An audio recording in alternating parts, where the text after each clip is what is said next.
Thank you भाई।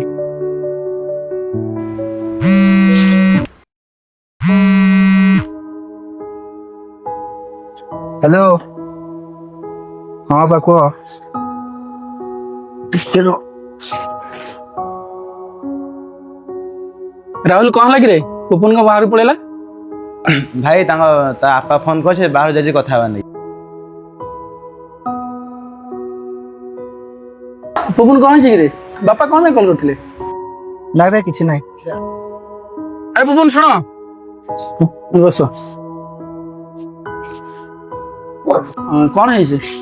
ବାପା phone କରିଥିଲେ ଆଉ ଏମର୍ଜେନ୍ସିରେ କିଛି ପଇସା ଦରକାର। ବାପାଙ୍କର ଏ ମାସରେ ସାଲାରୀ ଆସିନି, ମୁଁ ବି ତ ଏ ମାସରେ ସାଲାରୀ ବି ନେଇଯାଇଛି। କେତେ ଟଙ୍କା ଦରକାର? ଭାଇ 10,000 ଟଙ୍କା। 10,000। थैंक यू भाई।